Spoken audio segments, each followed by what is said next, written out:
Okay, we aren't even close to ready for this yet.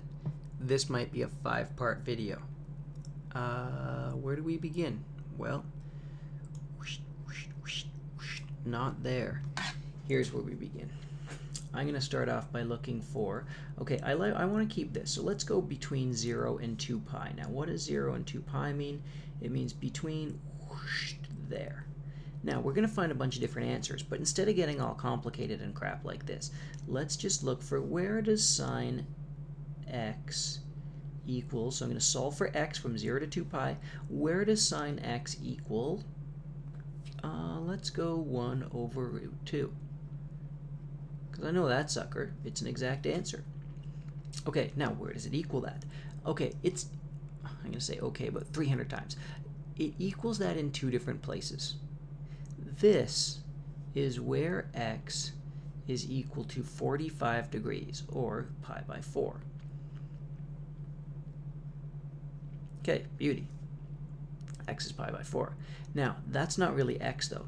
That is anywhere where xa. Remember that I called this x acute? So wherever the acute angle is pi by 4, I'm going to get this answer. Where does that happen? Well, in 2 places. It happens up here and up here. Why 2 places?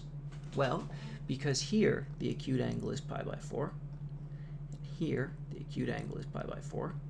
So this is pi by 4, which is my one answer, and this is 3 pi by 4, which is my other answer. There's only 2 answers. Now, you might be saying, what? What about these? These ones also have a acute angle of pi by 4. How come they're not cool? Anybody know? Huh? Well, it's because this is positive. This is a positive 1 over root 2 that I gave you as the question.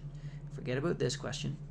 I was making up my own question. So if sine x is equal to positive 1 over root 2, the only time that can happen, it can't happen down in C, it can happen up in A, it can happen in S, and it cannot happen down in T. It has to happen in S or A. Now, the real reason for that, if you're actually looking for it, is that this is where the y value is positive. If you go down here, y value is negative, so sine has to be negative. But anyways, I was given this, so the answers are when x is equal to that. So the answers for x are actually 2 of them. There is pi by 4, which holds true, and 3 pi by 4. Okay, let's try another one. Let's say if I tell you that tangent, sure. Let's say the tangent is equal to, the tangent of x is equal to negative root 3. What's that tell you? Well, it tells you that, so forget about the negative, just think about tangent is root 3. So x acute, this is what I find first. When do I get to root 3? I get to root 3 when the acute is pi by 3. So you need to know this. You've got this one memorized.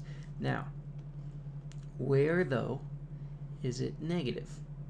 Well, C-A-S-T. So it's negative in this area and in this area. So when my acute angle is pi by 3 up in S, it'll work, because that'll give me a negative. And when my acute angle is pi by 3 down in C, it'll work. Where does that happen? Well, this is 1 pi by 3, 2 pi by 3. Okay, so it happens at 2 pi by 3. And then it happens, okay, this is 3 pi by 3, 4 pi by 3. So this one is 5 pi by 3. So my x values are 2 pi by 3 and 5 pi by 3. Again, I get 2 answers. You always get 2 answers. One last thing before I go. First of all, notice that this was not actually one of my answers. This was the acute angle, so it's a pi by 3, which means all my answers are going to have a denominator of 3, but this is not an answer because I don't have a negative tangent in the first quadrant.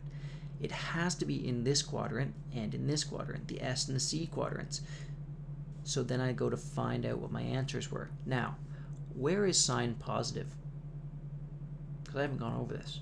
Sine is positive up here. This is where s is positive. Now, where is cos positive? Cos is positive here. It looks like that.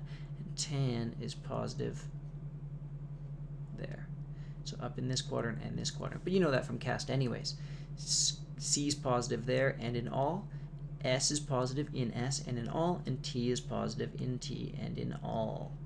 So it is that quadrant and that quadrant. Anyways, you should know that already.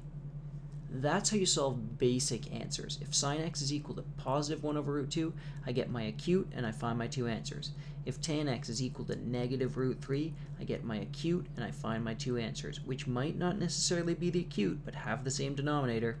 You need to use cast with the signs to figure out what your two answers are. When you solve for an angle between 0 and 2 pi, you always get two answers, because there's always two places where it's positive, two places where it's negative. Now, let's go try the hard stuff.